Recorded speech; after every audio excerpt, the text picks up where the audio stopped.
You'll know when you have a wild woman.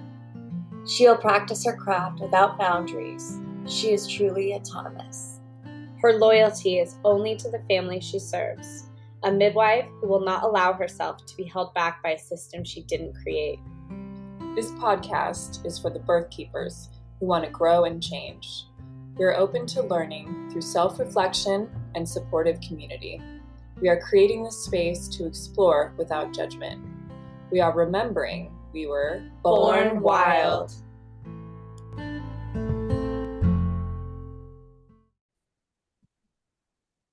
Hello, everyone. Welcome back to the Born Wild podcast. I'm one of your hosts, Sophia, and today I have with me Lizzy.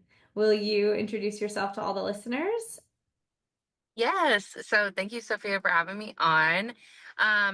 So I'm Lizzy. I'm 28. I am a mom of three, which I never thought I would say just a couple years ago, as I went through infertility for 2 years to get pregnant with my first. And yeah, like I don't know how much before I get into my story, but I have so much to say about, the birth world and breastfeeding and how different I thought motherhood would be versus what it turned out to be, and good and in different ways.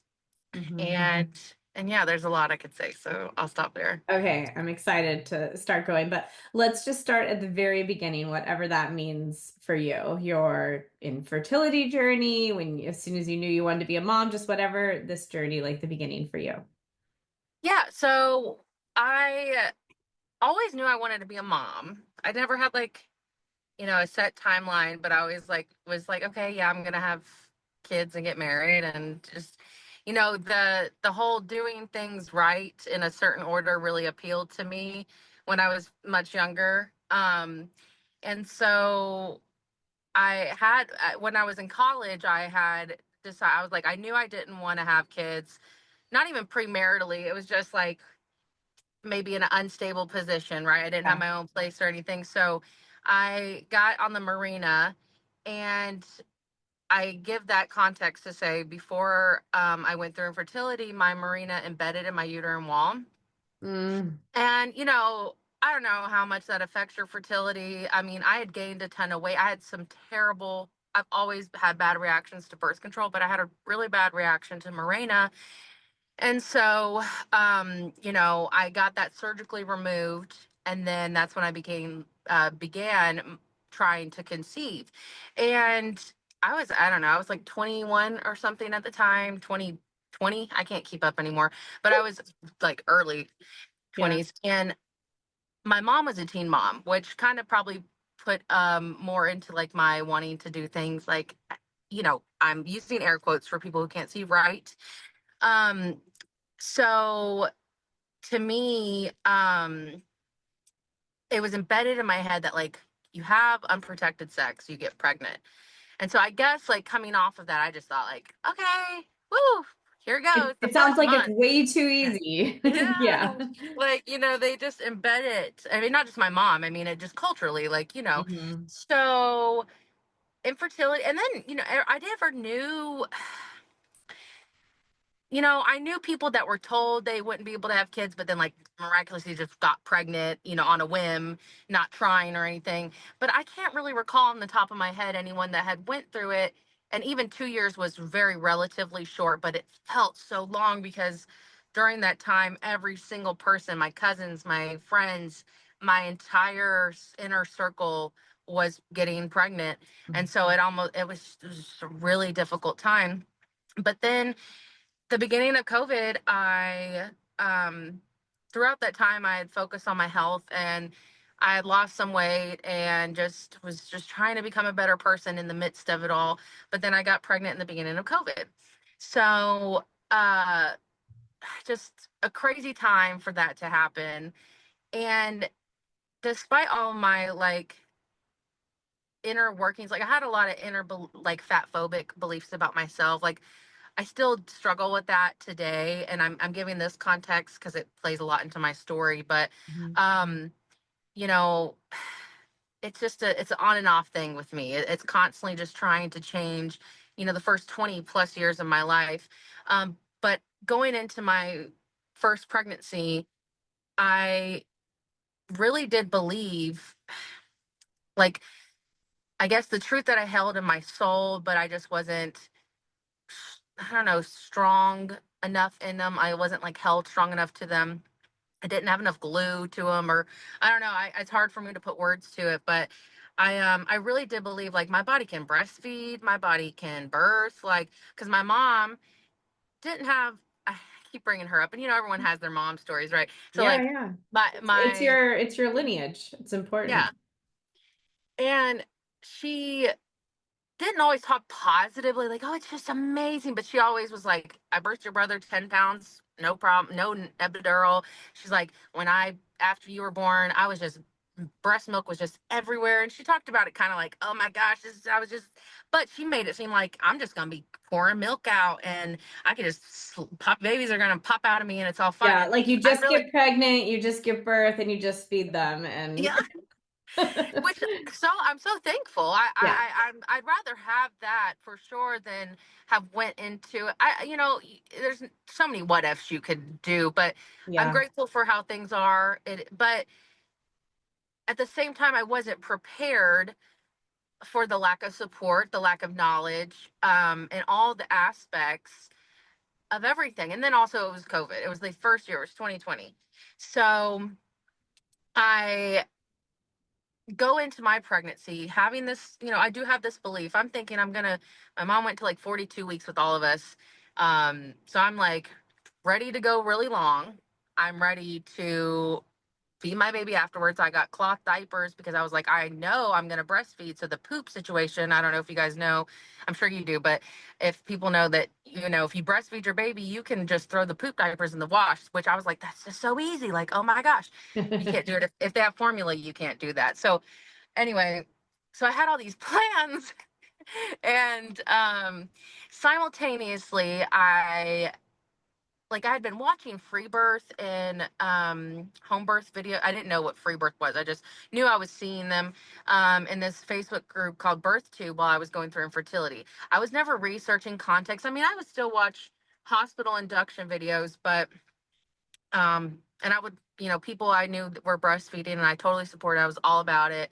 Mhm. And but when I got pregnant, I just remember thinking like, is it like illegal for me to home birth? Like, I don't Mhm. know. I Mhm. guess I never really saw someone maybe as big as me do it, or Mhm. I just was thinking like, there's no way, right? And I cut it off. Um, that whole pregnancy, I had a lot of like, not going to test the boundaries, not even going to question the limits because it just felt like too much. Um, which I would reap that later or whatever. Mhm. Um, and so I end up having like a high risk. I mean, all my pregnancies were probably considered high risk depending on who you talk to, but Right. I was seeing an OBGYN.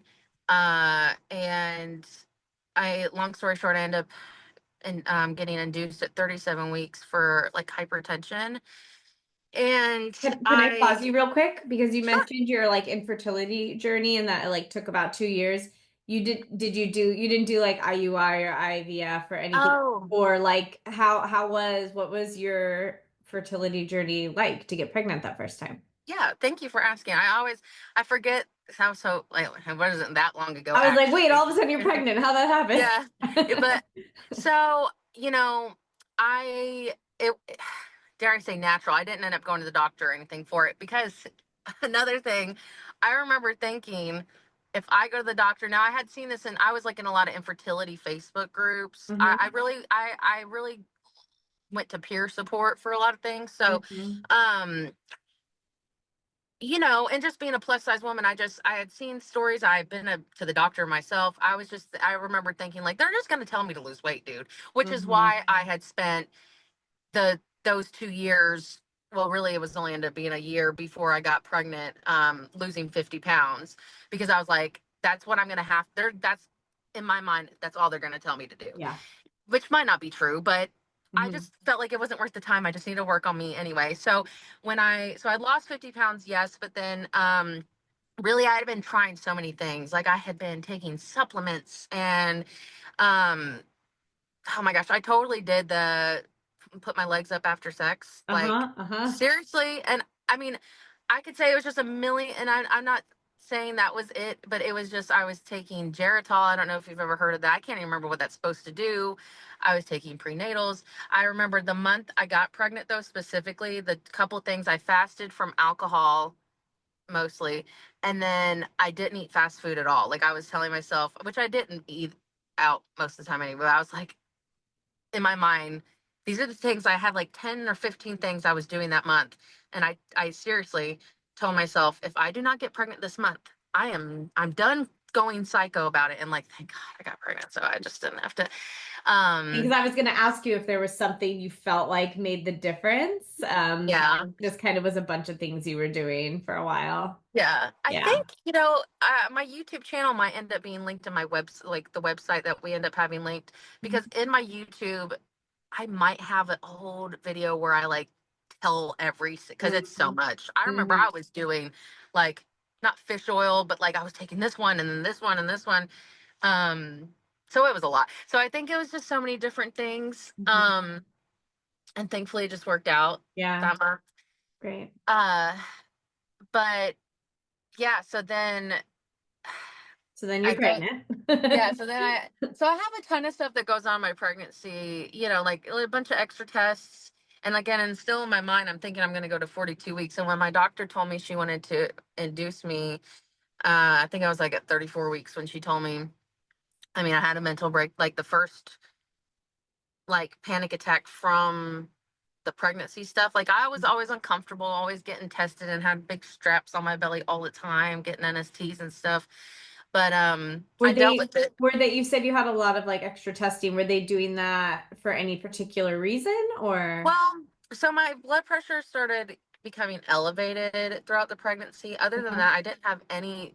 I guess they were trying to check for preeclampsia. I was, over 300 pounds at the time. And um, other than that, relatively healthy. My gestational diabetes came back fine. Everything was fine. They did a 24-hour urine thing. I had to pee in this giant jug for a day at home. And like I never had protein or anything like that. Of course, I never made it past 37 weeks. So, the blood pressure thing, I think obviously could have been health related, but also I remember the pregnancy stuff didn't stress me out as much as I remember my first panic attack as far as like just being during that pregnancy was when they first started mandating masks at the grocery store. I remember we walked in, we were going to Walmart all the time. And the first time they were like, they would not let me in without I mean, maybe I could have tested it. I wasn't, I didn't push boundaries then. So the whole time in that grocery store, I just remember like feeling like I was on an alien planet and literally not being able to breathe and feeling, oh, gosh, even thinking about it, I haven't thought about that moment in forever. But so I think it was just a combination of all these things. And, I think I see a lot more women tend to have that in their first pregnancies and then not have it again. I mean, that's just what I have seen in my world from the stress of it all. But yeah, so they ended up putting me on beta blockers, which changed nothing. And it never ended up getting any higher than where it stayed, if that makes sense. But I just, yeah, I was just not confident to test anything. And that changed as like the trauma came in. I was just like, like, well, I don't want to have these things happen again. So my induction ended up leading to, it's the cascade of interventions, like full on complete from A to B to Z, and I ended up with a C-section. And I knew on the table I didn't want to ever go through that again. But we ended up being in the hospital for like a full week from like the start of the induction to like we actually left because my son ended up having jaundice. So we started off breastfeeding. But he's a 37-week baby. Um, which thankfully we got. I advocated for steroid shots like the week before I gave, like that was like the one thing I knew. I don't know how or who taught me that or told me, but I advocated for that. So I think he did better than I see some babies do.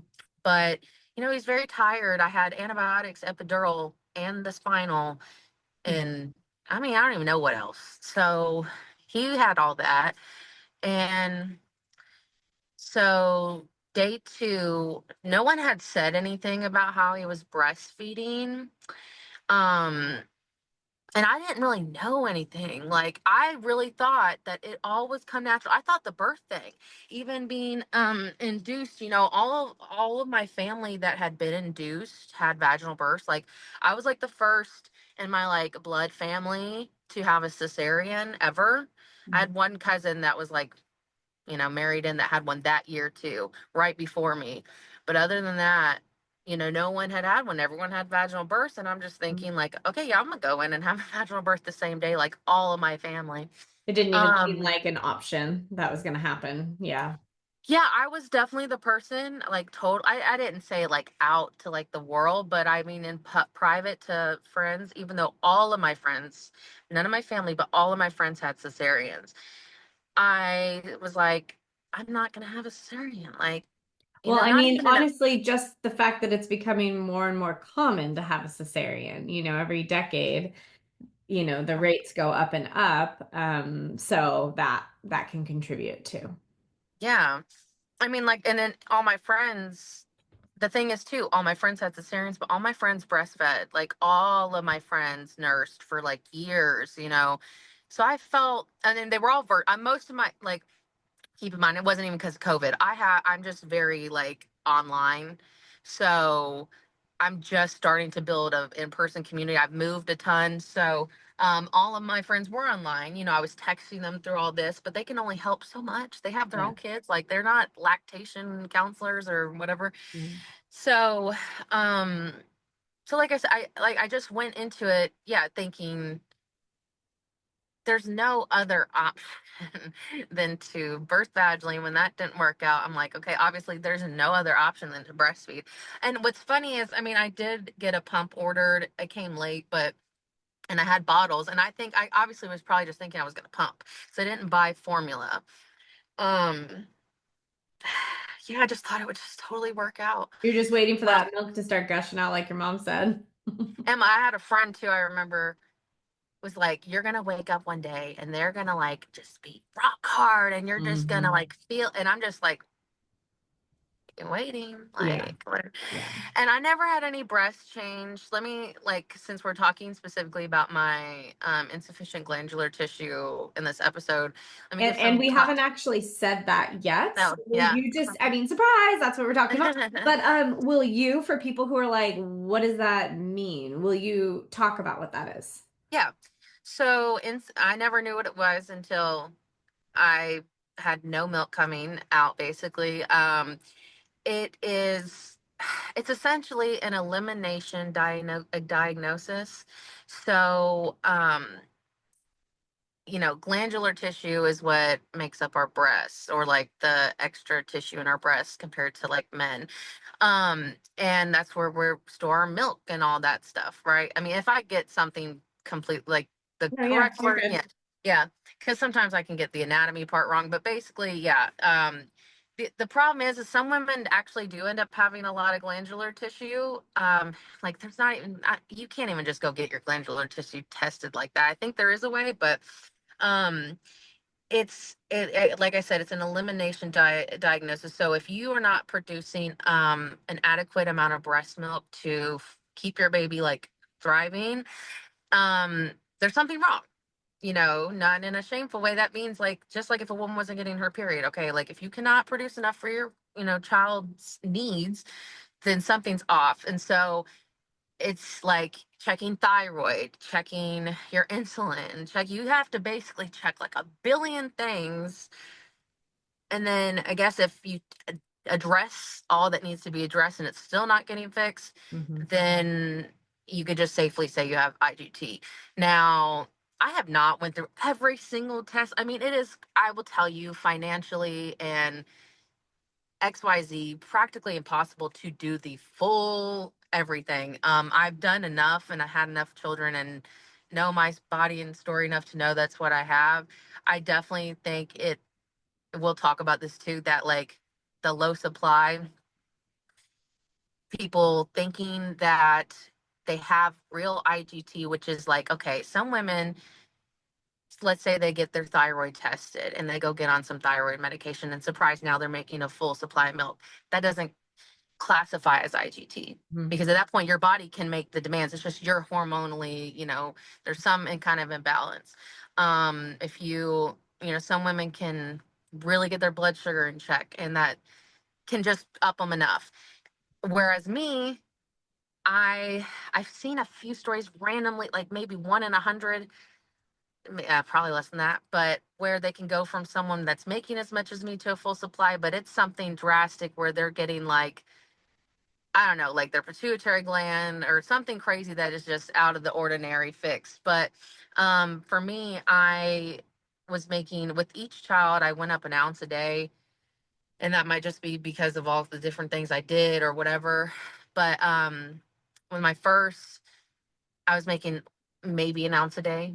Like, it was so little and so hard at each feeding to like accumulate that I remember it took me like what felt like days to get like to the ounce line in those little freezer bags pumping. And then he had a poor latch, and Yeah, it's hard to get a diagnosis because there can also be so many things that can also affect milk supply and breastfeeding, that it's not just like, oh, you're not making enough milk, so you have this, because there's so many things that can influence that. Sometimes it takes having multiple babies to be like, actually, no matter what my birth looks like or how my baby nurses, I still don't make enough milk. yeah, because at the time I thought I wanted, like, I didn't know what it was. And I don't know, at one point at postpartum, I finally had found the Facebook group and like had connected the dots. And I didn't ever want to fully even give myself that diagnosis. But yeah, it just never was clicking. And for anyone else listening who might be wondering if they have this, I did look up some like signs and symptoms. So I can just share those. So signs and symptoms would be widely spaced breasts, more than 1.5 inches apart, tubular or asymmetrical, which like when it says asymmetrical, I'm like, whose breasts are Everybody. asymmetrical? Tubular, asymmetrical, or underdeveloped breast shape, minimal breast growth during puberty or pregnancy, little or no engorgement in the early postpartum period, like you were saying, low or no milk production despite frequent nursing or pumping. And I fit every single one, all of them, the physical and all the, and it's not something, and there's so much of, I don't know if you've ever heard of German new medicine. I'm not really into it that like much. I didn't even know what that was at the time, but my mindset going into my second child really probably lines up with something they would say, as far as like, I remember thinking, okay, maybe it was the cesarean. Like, I'd read stories where, like that can really just make your supply just not come in, for whatever reason. My phone, no, it's not overheating. My brightness went down. But, and then I was like, maybe it was like, something like my mind, like all these different random things that I was just trying to think of. And I knew I knew there was no placenta left behind for sure. And this, I mean, I know it can happen in a cesarean, but I got my period back and everything, was fine. But, hold on. Yeah, Sorry, it's tricky because it's like, yeah, if you have a C-section, milk can be delayed. If you have a baby that doesn't latch well, all these things can come into play. It took 7 days for the white, like basically where it's like transition. At the time, it just like every day I was just like, nothing, nothing's coming. So I definitely think the cesarean delayed things, but, and, if I would have had the pump sooner, maybe, I don't know. But, once we get into the second and third, like you could really see how. So was this in your mind, this diagnosis? Have you formally diagnosed yourself in this pregnancy, or not quite yet? You're still just like thinking that maybe you couldn't nurse because of the C-section, or where was your mind at this postpartum period?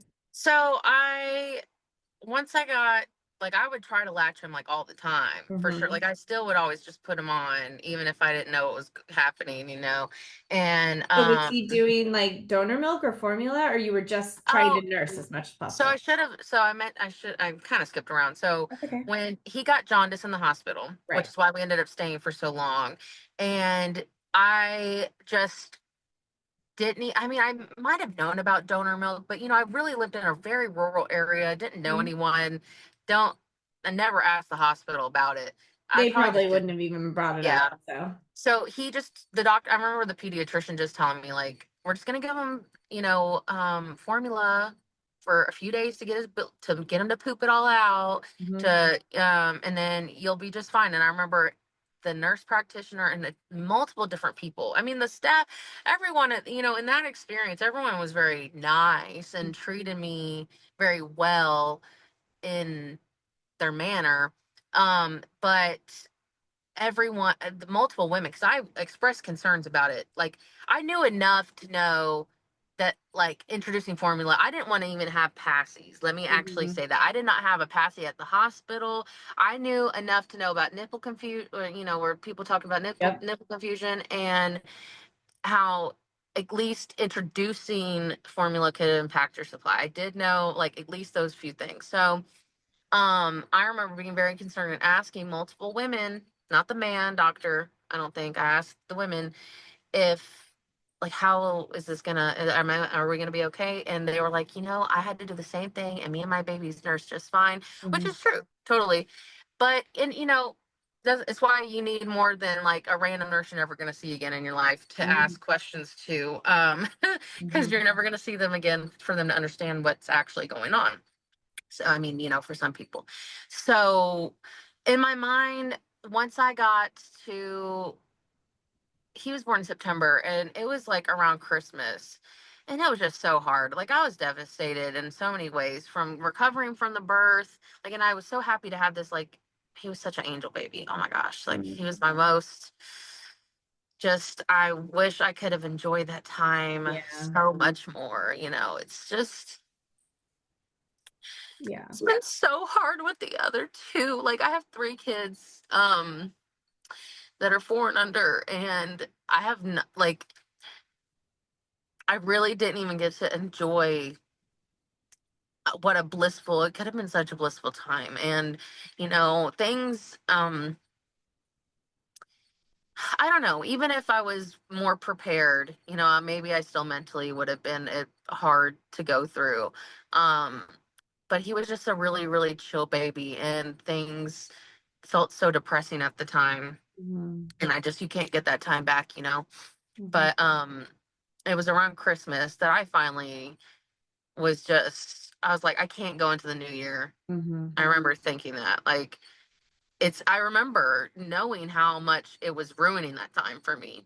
Like, it was really, and I could have kept latching, and stuff, but honestly, it just, well, there becomes a point where it's taking away all your time from them, like I don't have insufficient glandular tissue, but I'm sure mine was related to stress.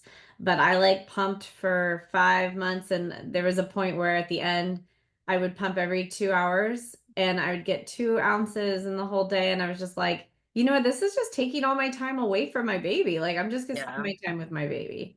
yeah, A lot. definitely, because you have to wash bottles, wash pump parts, wash, because I was pumping. Eventually I got to pumping, and I remember that was my baby that slept through the night early on. He was obviously on formula, which is probably why. Like, he probably wouldn't have if he was nursing. I don't know.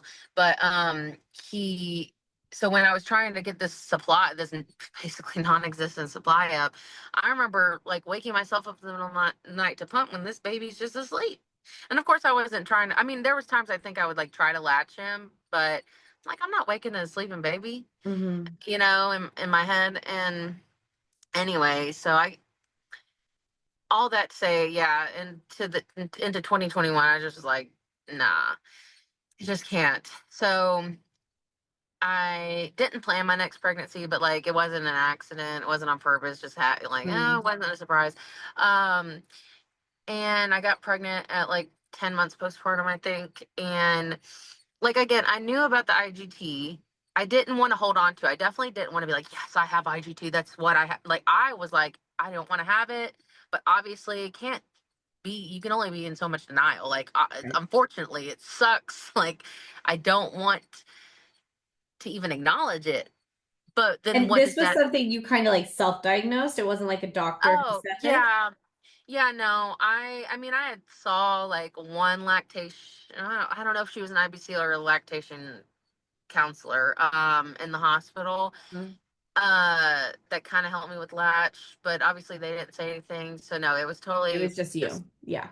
yeah, and no one had told me anything. I don't know. I think I just Googled. I had Googled so much, like questions, and they used to have so like these old forums. I mean, they're probably still active, but before Facebook groups were popping, they have all these like mommy blogs from like I was reading stuff from like '07, you Mm-hmm. know, and insufficient glandular tissue finally popped up. So that's when I went to Facebook and just typed that in, and the group. There's a really, I don't want to say really popular. It's got like 10,000 people in it. And it's always, since I've been in it, it's always like had the same amount of people. So they're very picky about who they let in. They don't want to just let in a random mom that thinks she's got low supply. Like you have to Mm-hmm. answer a bunch of questions. It's very, they pause the group every now and then because whatever. Um, so, and in that group is where I found like all the recommended blood work. Like no doctor was going to give me any of that. I like know what you're not going to find on the average, provider is not going to give you all this stuff. Mm-hmm. So I was just constantly reading, trying to learn. This is when like, slowly I go from like not wanting to like even understand because I'm obviously learning that like just thinking it's all going to work out does not work out. So you got to like really learn and read and research because no one knows. So I'm thinking, so I go and I get pregnant again, and I go for a VBAC home birth this time. And I'm thinking, okay, so I know about the IGT. I had a home birth midwife that I advocated to get like some of the blood work. She honestly would have I mean, I was still in a very people pleasing state. I'm not going to talk too much about like the pregnancy part. I had an extremely stressful pregnancy, though. I will say it was like just a terrible experience with this midwife. So Oh. a lot of factors could play into that, into the postpartum as well. Mm-hmm. So constantly you'll see into the postpartum, I'm like trying to just hope this is not what this is again. But I still end up getting a lot of blood work done. The point that I brought up the people pleasing and all that was like, I got a good bit of blood work done that was recommended, but like I said, there's so much to eliminate that I was scared to keep asking. I was like, this is I'm already pushing the boundaries. It felt like a lot in this pregnancy. I was doing things so different. Um, that I just was like, okay, if these tests aren't gonna give me the answer, then I'm just gonna just keep trying everything else. And I got my thyroid done and my A1C and just a bunch my progesterone and for the most part nothing was saying this is the exact cause. So I just kind of like moved on because the VBAC, to me, there was the thought in my mind, like, okay, if I have a vaginal birth, that's really like that, maybe that'll be like the real kicker, like not having a surgery might really be the difference in giving birth vaginally, because I'm pretty sure my mom has, like tubular, really spaced out breasts, and she still was able to fully breastfeed. Mm-hmm. So even though I had all these physical signs, and yes, I had like low supply of my first, I was like, I remember going in Facebook groups that weren't the low supply groups, being like, hey, does anyone that have like really small boobs, like tell me your stories. I need the stories from really small boob ladies. And like straight up. And I would read all the good stories. Like I was trying to, I read a ton of, other stories too, because I wanted to prepare myself. But, I was like, maybe it was a fluke the first time. So I do end up having a very traumatic vaginal birth that I ended up transferring to the hospital during labor. Um, Me and my baby ended up like, fine. I ended up mentally insane, but um, from it. But in the postpartum, I had a pump immediately postpartum. Um, so I started pumping. He latched right. He was a 42-week baby. Um, Much different than my first. Very alert. Um, we left the hospital breastfeeding. I had, just to confirm before I left, I asked, I'm pretty sure she was a full IBCLC, and she was very nice. And I expressed my concerns about IGT. I was like, look, this was what happened with my first baby. And she felt And she saw him latch, and she's like, well, I mean, yeah, you're, have a little less, but, as your milk comes in or whatever. I'm like, okay. The pediatrician, or no, so I'm skipping ahead of myself. So we go home. He ends up, I think it was on night 2. Thank you. I can't remember. It's hard to remember which days. Mm-hmm. But I think on night 2, he screamed and was screaming and screaming. And this is when I think he stopped, like his diapers became really, like he ended up having, hope you can't hear this. Someone's alarm is going off. Oh, I can't hear it. Okay, good. Um, so he ended up having, what are they called? Brick dust Mm-hmm. in his diapers, for probably, I don't know, like 15 hours before I went to go get formula. Maybe a little longer than that. But I remember just the screaming. And I was thinking what people call cluster feeding on night 2 or something like that. And I'm like, okay, I just got to keep latching him, got to keep latching him, got to keep latching him. And I would just sit there and try to squeeze milk. I mean, and nothing, dude. I was like, either he's sucking it all out, which Mm-hmm. I'm thinking he was. It just got to a point where, like, I mean, I wish my husband was here for me to confirm, but I was like, am I going crazy? And Nick was even, I mean, my husband was thinking, like, does he need more? And like, I get, for other people that maybe have successfully breastfed, they're like, well, yeah, that's normal. But like, well, what gets not normal is like where he ends up like having chunks of dry powdered urine nonstop, and there's nothing's and he's constantly nursing.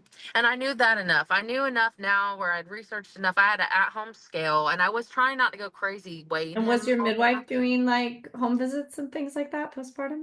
Oh, how about shot a bird? Because I Oh. got so I just know she was Mm-hmm. terrible, terrible. She abandoned me in labor. She did not Oh, come to the hospital. I did not get my money's worth at all. I'm sorry. She really owes me money for a lot of things that didn't end up panning out. I mean, I have more. The reason I didn't go too deep into that is because literally that was the most traumatic out of all of them. And Mm-hmm. I still am recovering 3 years later from that. And it would end up taking up so much of the Yeah. episode. But yeah, but like, obviously, if you have questions, I'm totally down to answer for sure. But no, I was texting. So like, she had a student midwife that was basically taking over my care. Mm-hmm. And I did end up texting her at one point saying, like, yeah, we're going to formula. And I know that my doula, even because I was texting her, everyone like didn't say no or like, no, you shouldn't do that. But I think for me, it's hard. I was still coming out the people pleasing and also like releasing a lot of shame. There's so much of those internal feelings that, it could have been me, but I remember feeling like the way they were looking at every time I would bring something up like that to people or them, that like, because there was a point my doula came in person and we, for my postpartum, like, um, briefing or whatever. Mm-hmm. And we talked about it and just feeling like, I don't get it, but okay. And like, they don't get it, maybe like just no one gets it. And it was so hard just feeling like no one gets Like it. that they felt like you were giving up too early kind of thing, Yeah. And not or like it. Yeah. And not even like in a like ugly way, just like, yeah, like you're just not giving enough time or what. And I pumped for a month, consistently, like throughout the middle of the night. Again, I latched him. And the most I remember getting in a day was like right around 2 ounces. Like, and that's, and and it just, again, it got to the point I have a 18-month-old and a yeah. 1 month old. And it was hot. It was June. Well, I had him in May, but by the time um, I quit earlier with my second than I did my first. Mm-hmm. Because I was just like, I can't do it all. It's just, this is way too much. And Mm-hmm. yeah, and like I said, when we were talking about earlier, it's like, a lot of people comfort nurse, so you don't even have to do all the pumping and stuff. But I wanted to love that, but I really hate that I'm an all or nothing person. I really, really wish I wasn't. I just It's like, I'm not pulling this out if it's not going to fully feed him and he's not going to stay there. If that's not, it's too much for me. So I stopped at a month, or like maybe I got to 6 weeks of like maybe latching him a little bit here and there, where I finally just like let it all go. And so, what we talked about earlier, the signs of IGT that I checked off was like, yeah, I had no breast change during pregnancy. I would always like think maybe like every couple weeks or months, maybe, especially going into the second one, because the first time I actually got like dried colostrum leaking early in my first pregnancy, but like that still can happen with IGT moms. Um, that was the only thing. Maybe my nipples got a little darker, Mm-hmm. and I think that's the only two things that I can really remember. And I leaked a little bit, but I think with the medicine I was taking, the beta blockers, actually, I read online, can inhibit or make your lactation. Some drugs will like do that, increase your lactation. So that might have been why I leaked a little bit, but it was never like leaking. It was like a little Yeah. drop on my blanket or something. That didn't happen in my second pregnancy, but I made more, so I don't know. Anyway, so at that point, yeah, I'm thinking, okay, I got IGT probably. So I didn't plan my third pregnancy, but I ended up getting pregnant same timeline, like 10, 11 months postpartum with Oh my my third. goodness, you Yeah, I expect know. little ones. I'm done now. Oh, and don't jinx me, please. How My old is husband's your youngest? she just turned 1 in January, Oh, so you passed the window, so you're good. yeah. I know. I was like, honestly, like now that I'm past my little like uh thing I was doing, but um so I get pregnant again, and this time I'm like just tripping out because I was really traumatized in my last pregnancy. Also, I had HD in my second pregnancy. I didn't in my first, but I threw up the whole pregnancy, my first pregnancy. Mm. Um, was hospitalized for flu, and I didn't even mention that. Like I just had a lot of crazy. Like the second pregnancy was just, uh, God help me. So I'm just like not wanting to be pregnant again, and I really didn't want to hire midwives or any of that stuff, and yet even the breastfeeding, thinking about that, like even when I think about having another kid, outside of all the other stuff, if I even thinking about the breastfeeding stuff, it's a heartbreak every single time, a little bit, just a little bit. It gets a little easier, but it still hurts. So, I knowing I was about to have to go through all that again was really scary. Um, but I made it, and then I had two little kids, which was, oh my gosh, uh, it was it. I feel like I went through like 10 lifetimes in the last three Yeah, years. I I bet. I I only went have through. two little ones who were like 17 months apart, and I can Mhm. only imagine what throwing another on top would have been like. Yeah, and I described it as like just felt like you were drowning for a while. Hmm. even now, it's getting better for Hmm. sure. Hmm. It totally is getting better, but it's just getting better. It's like I've never recovered from any of them Hmm. until now. Like three postpartums in one. I said the other day, like I'm getting three in one right now because by the time my kid, before each of them turned one, I was pregnant again. So, Yeah. um, so Yeah, so what this do you time. do? Because you like the OB route didn't work out for you. The home birth midwife route didn't work out for you. Like, what do you do? So that's funny you say that because I have a lot of sayings in my pregnancy, like mantras. So I remember saying like the definition of insanity is trying the same thing over and over again, expecting different results. And the thing is, like, another thing, I wish I was someone that things didn't affect me so much mentally. Unfortunately, I'm very highly sensitive, I guess. I don't know what label. There's probably other labels I could figure out, but I, you know, like I said, the recovery from especially the second, like the C-section is, I don't even say it's so long ago. It wasn't, but it was the second one just overrode it so much that I hmm, I don't know. I just struggled being a mom in ways that I think I wasn't willing to put myself in positions that could result in me being like mentally traumatized into Mhm. postpartum. Like, Yeah. and that meant putting myself in a position that like I think is in some ways riskier, like physically, but like safer mentally, right? So so I decided to just birth unassisted with my husband. I just didn't trust anybody. Like I just didn't have time either to like process. Like if I would have got pregnant, 3 months, I mean, not 3 months, oh my gosh, 3 years postpartum from that experience. I mean, did I say that right? 3 years postpartum? Sorry, my mind's all jumbled. If I would have maybe like had time to even process it over time, like I might not have chose the route I chose, but I have no regrets, but sometimes I look back and think, wow, that's so crazy. But it was totally like, not like, oh, I'm just going to birth unassisted. But it was like reading books, Mhm. going on calls with my friend in Australia that I was paying to be in her home birth cohort to like talk through stuff. Mhm. I kept it a secret from my family because I literally was like so sensitive and so scared of like people just messing with me that Well, that like was really smart because if you're choosing it for your mental sanity and then everyone is like on you about it, that would defeat the purpose. right. And I, I was just feel like because I always get this thing online, so I guess that's why I'm bringing this up.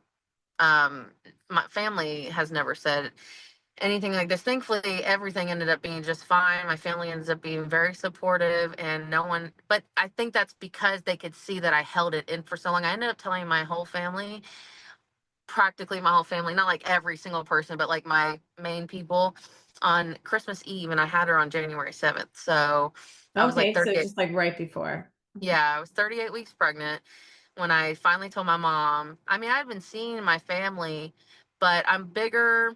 I have a lot of baggy clothes. I just found ways to hide it and Oh, did you my hadn't even told best. them about the pregnancy. Oh yeah, girl. No, I I thought hadn't. you meant about birthing unassisted Oh, free birth. Oh, yeah, no, yeah. I had. So, like, people ask why that too. I guess it's like a mixture of like shame, probably. I always said it wasn't, but it's easier to say that the further I get out, like, probably. And I guess shame is like, why would you have another kid when, and was it on, it was, this one was totally not like the on accident or like, or what should I say? This one I was very shocked. This was the most, like, I was like, actually did not, I missed my period and tested. With both my boys, I tested before I missed because I was just kind of expecting it. Um, but I had ended up having a daughter. I I just was not expecting that one at all. I only had sex one time the month, which that's all it takes, folks. For real, for real, you guys. That is all it takes. You went from the whole infertility thing to like it just takes one. It's really funny because now I'm like terrified of getting pregnant again, and like I'm waiting for my husband to get this vasectomy. So it's just so funny. I think about that all the time. How funny my life is. I think of God watching it like a TV show. It's just a comedy. Like it's so funny. Um, so yeah, it was. So yeah, I guess just a lot of mixed feelings, and yeah, I knew people were gonna. My family is so nosy. Of course, they love me, and I say that with love. Like they're gonna ask me, like they knew about I had a hospital transfer in my labor. They knew I was a C-section. They weren't gonna say anything like terribly ugly to me, but they're gonna want to know things. They're always gonna, I tried to set boundaries with my due date with my second because I know how much they're gonna be like. So are you in labor yet? Are you in labor yet? So I like lied about my due date, and that was, oh my gosh, the end of the world. I didn't tell people the gender. It was the end of the world, I tell you. Like the littlest things in previous pregnancies were just, it just I had these crazy reactions from people. So I was like, dude, I cannot even handle telling you that I'm pregnant, figuring out how I'm gonna lie. I don't want to lie. I'd rather just not tell you. Yeah. I'd just And so rather did just, you have like a wild pregnancy or did you have prenatal care? I heard you say you were in the like groups in yeah. birth groups. Well, Were you I just went to kind of just taking care of yourself and doing your own thing?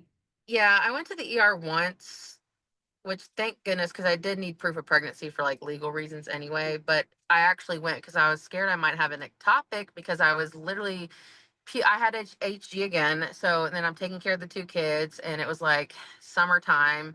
And so I'm like puking and it's hot, and I was not eating. And I remember like passing out one day. Like, I mean, I didn't end up hurting myself. We had a huge king bed in our living room as our like couch at the time.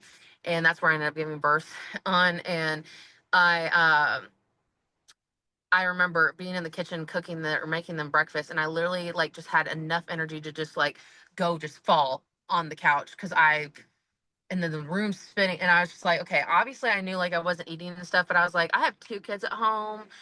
Like, ectopic is not like, I literally was like, I've never been this dizzy before. So when my husband got home, I went to the ER, and that is the only medical, like everything ended up being fine. They gave me like multiple bags of IVs, and after the like one bag, I remember the doctor being like, "We're gonna give you another one because your lips are still really crusty and dry." I was like, "Oh."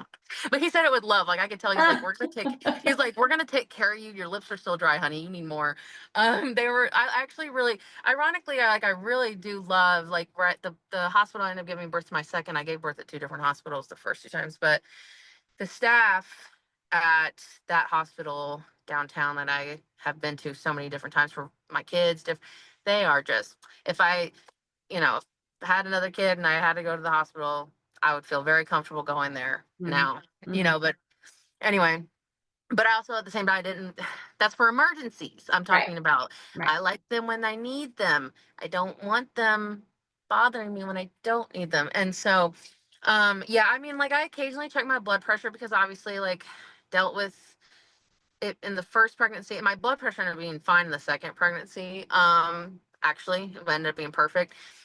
But I lost my grandma in this pregnancy, and it was I remember at the time, I don't know, it was probably like mid second trimester, and I was getting a lot of headaches, and I wasn't sure if it was from the grief or from the blood pressure. And so that's why I was like, okay, let me monitor myself for a little bit. So I just like took my blood pressure randomly, took my blood sugar randomly, like I just knew my body enough. And then I had obviously, and I will say, like, going into this, I took the acceptance of the risks of, you know, if something bad happens, like, I don't want to say it's just meant to be. I just was not willing to get any other treatment unless I felt it was necessary. And every day I would go through and it didn't feel necessary, or if it did feel necessary, that's when I did it. And, and I just had to accept, if something wrong happens that I can't prevent, like, I'm just going to have to live with that. I don't know how I'm going to deal with it. I'm just knowing that I'm accepting that now.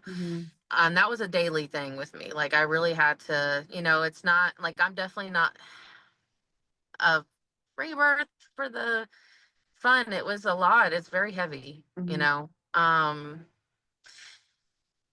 the breastfeeding stuff, though, what I did differently, because I wanted to obviously go back to that, is this time I wanted to try, I don't know if you've ever heard of domperidone. Yep. So, it's not legal in the US, but a lot of moms know their ways. And at this point, I'm thinking, like, obviously, there's other things that could probably help, like getting more blood work done, but I'm so far removed. Like, I'm like, okay, I'm just doing things myself. Like, I just don't want to waste my time and energy, is really how I don't even go get I haven't had my hair cut by someone, and I do my own haircuts. I do everything. Like, I'm just that girl. I don't know why.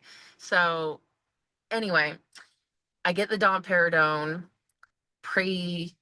like before I give birth.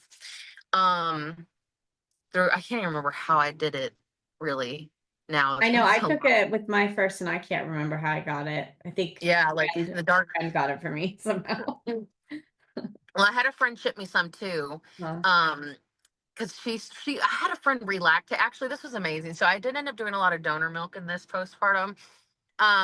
This was my only baby that had like a ton of donor milk. I mean, up until recently, like she still gets it even when I go see one of my friends sometimes.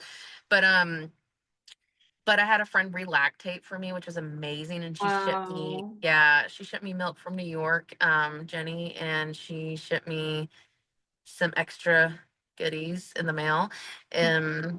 You know, and then my friend Caitlin, we actually were pregnant at the same time. She lives near me. And so we were going through a lot of this together. And then when she gave birth 2 weeks before me, she started pumping, pretty soon. And then she had milk for me, like right when, I mean, relatively soon, I think, after I had my baby.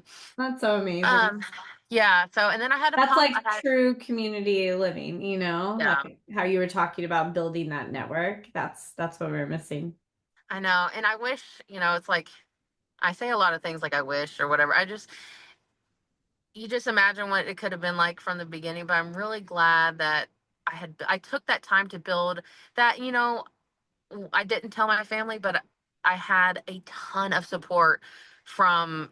I told my sister. She was like the only family member I actually did tell, because she's amazing. But outside of her, like all my friends, like I had people that could fulfill. It's not the reason I have them, but I trusted them because I knew that they could keep that, secret, A, and B, they would not. None of the people I told, I knew with all my heart, like I was very wary that these would be people that wouldn't ever be like, Lizzy, you need to do this, or like, are you sure you need to do that, or like questioning me like in a way that's just going to stress me out. Like these Yeah. people knew, they very much respect my boundaries. So this was really a great.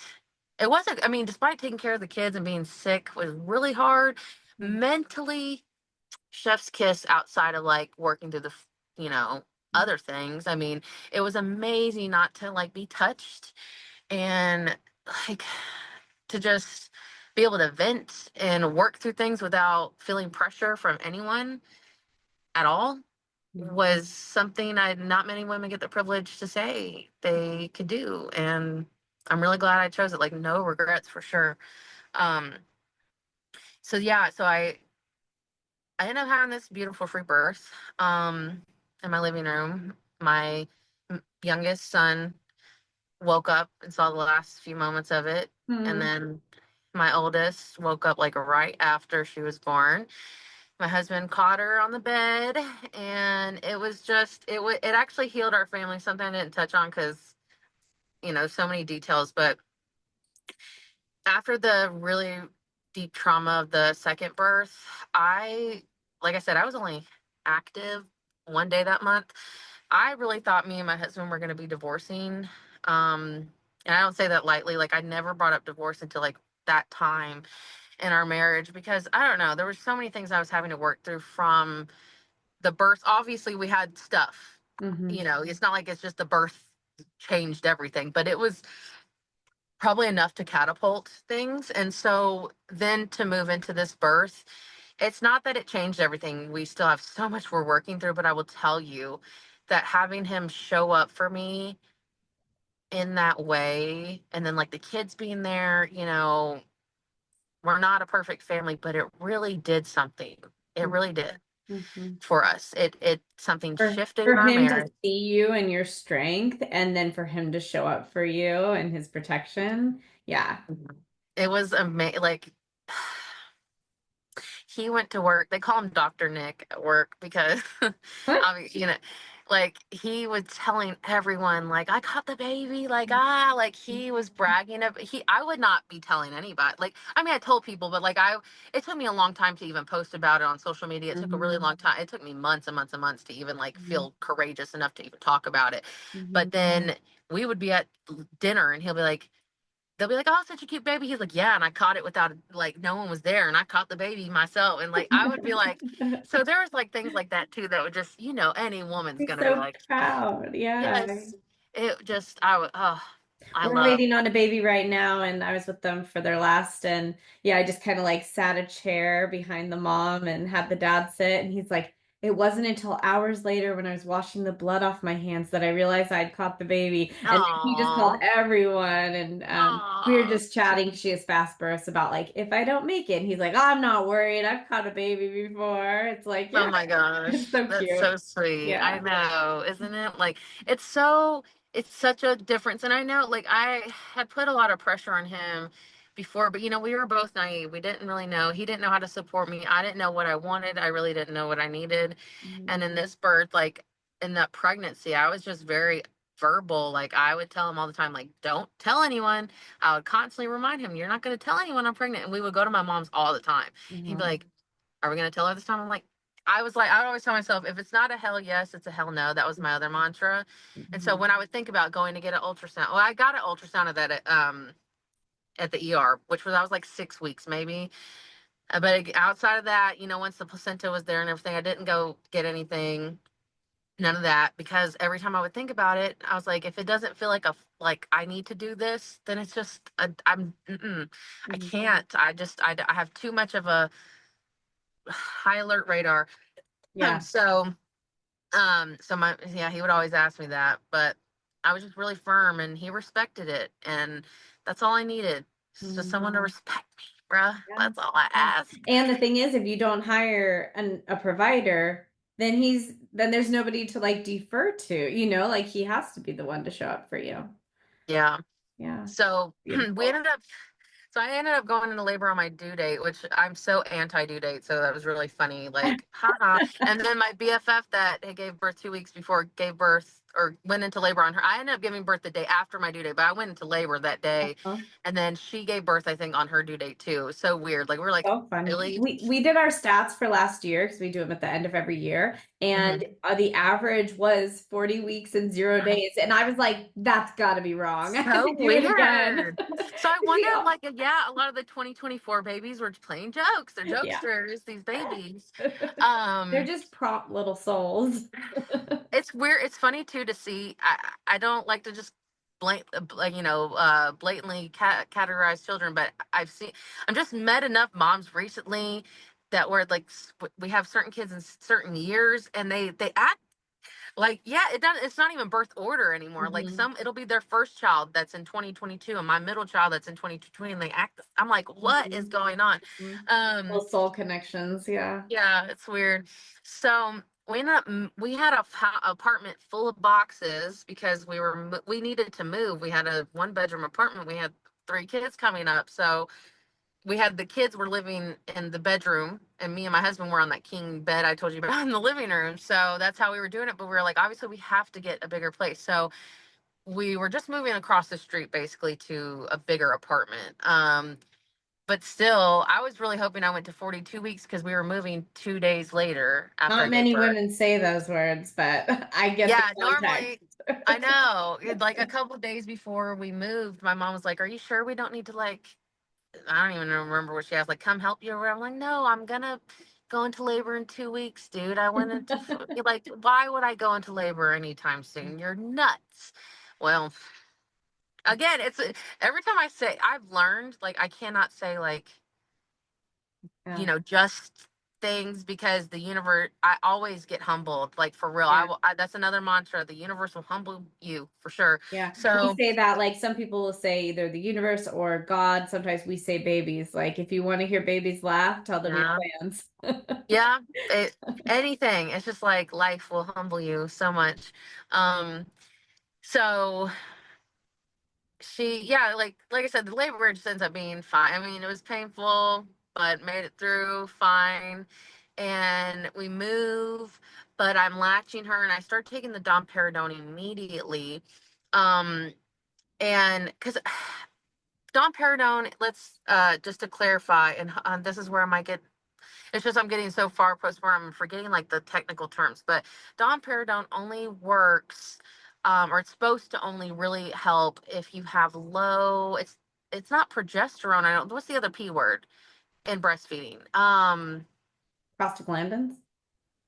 No, oh my gosh. Oh, I should have been more prepared. I'm sorry. It's okay. But I'll have to look it up and text it to you or something. But there's like one hormone, not oxytocin or nothing, but there's one hormone that's within breastfeeding that is what domperidone specifically. Domperidone is actually meant to help like gastrointestinal problems or something like that. It just miraculously. You're talking about prolactin? Prolactin. Yes. Thank you. There we go. Yes, it boosts prolactin. But the problem is if your problem isn't low prolactin, which mine wasn't, and I actually did know I got my prolactin tested in my second pregnancy. My prolactin was like, actually they said above average. which I don't know if that's maybe worse. I don't know. But I just figured I was going to try. Like, I was really just at that point. I was like, look, I knew the side effects. I'd read enough about it. I was willing to take the risks for the benefits, whatever. I just figured maybe, you know. So, uh, I mean, no regrets, because I would always think back and wonder what if. Yeah. But I had terrible migraines. I've never had that type of pain. I've probably never had that type of pain in my life. I honestly, like, I can't say anything has hurt as bad as the migraines I was getting from that medication. I would wake up about 4 a.m.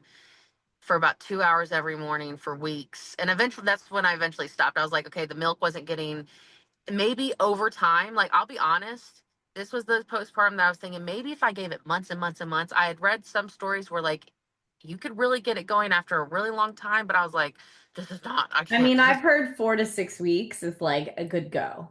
well, yeah, I know that they say usually, like, your supply will get established at some point, but then I would read, like, you know, it's Yeah, just because some you random, should see a difference in like a week, yeah. you know? Yeah. Yeah.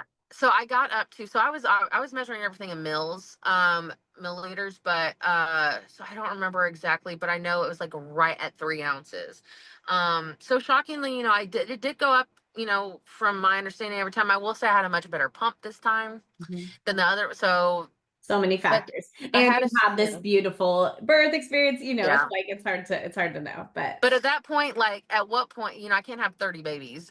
right, Like I've right. said that before, like so it's, again, I want to gaslight myself and be like, like, what is the missing factor there? But honestly, like, I don't know, and I don't want to. I can't.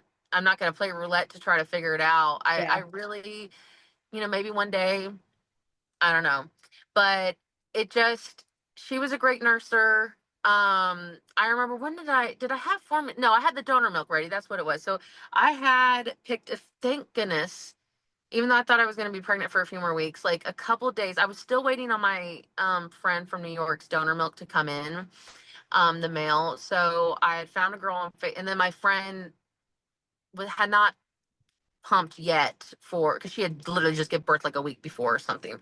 So I went on Facebook and found a local mom that had donor milk, like she was getting rid of, and came home and brought it in my freezer. This time I had even bought an SNS. Mm-hmm. And for those who don't know, it's a supplemental nursing system where you attach a boob to your milk source, whether it be donor milk or formula, and then you attach it to your boob and put it in your baby's mouth. And I was thinking that was going to be like what kept, because I really wanted to breastfeed my baby, or keep my baby on the breast for a year or however long, like longer than I had. Like, it wasn't, at that point I was like, okay, if I can't supply them full time on my own, let's figure out a way to do best of both worlds. That is, let me just say, that is not sustainable for me either. I really tried with 3 kids and no help. Yeah, it's a Like, lot of work. and and I did the pumping. The day I got 3 ounces, I pumped 12 times. Not 8, 12 on a consistent schedule, with probably one was a power pump, I'm sure.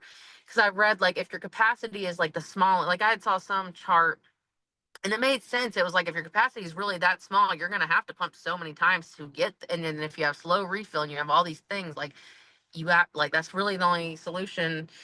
And 3 ounces, dude, is not for Yeah, and I me. mean, Like, like, your whole like goal with this pregnancy and everything was about protecting your mental health. And so there's just a point where you have to be like, mental health is best for you and for all your children.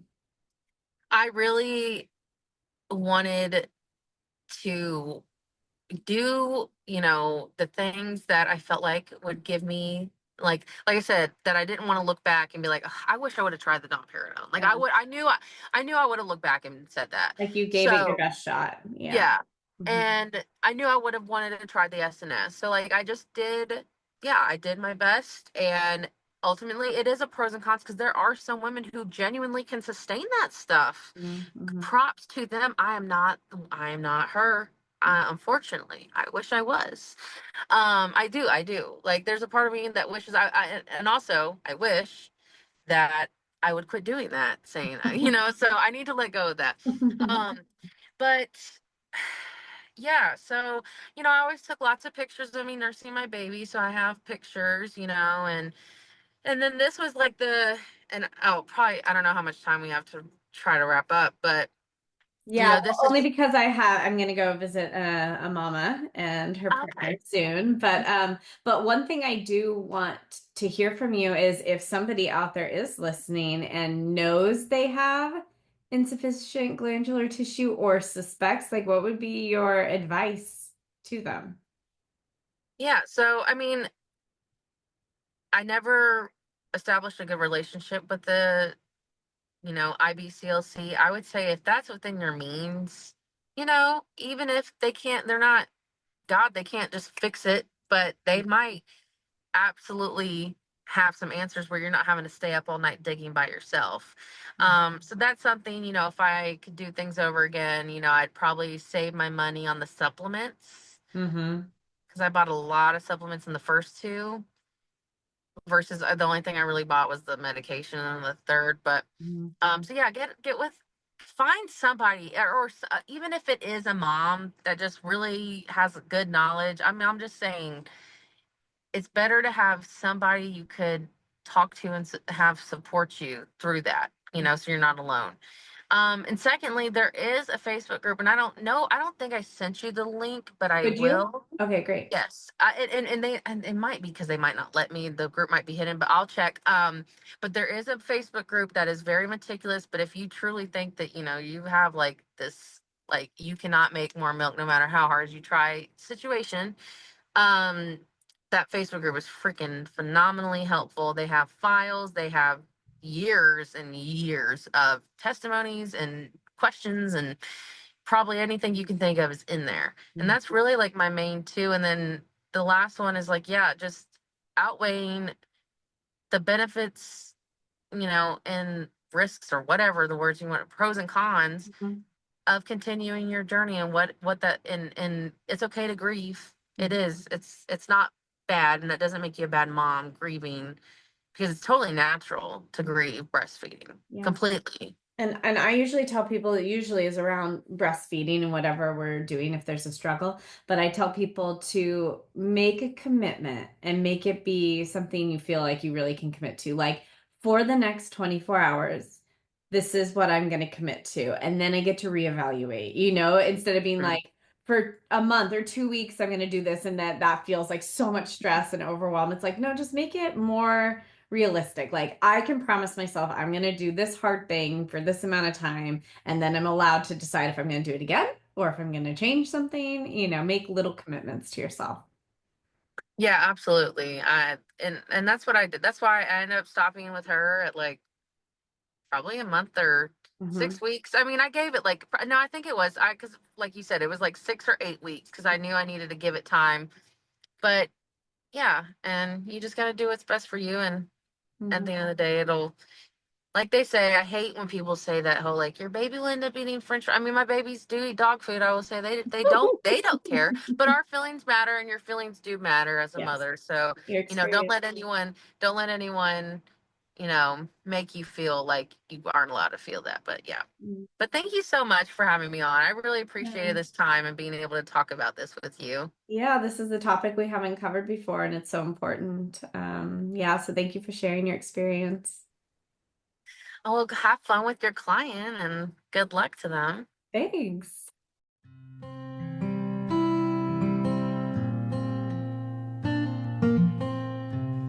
Thanks everybody for listening. You can find us at Born Wild Podcast on Instagram. For inquiries or feedback, you can email us at bornwildpodcast@gmail.com. We would really appreciate it if you would rate and review us on Apple Podcasts. It helps us reach more people. And as always, stay wild.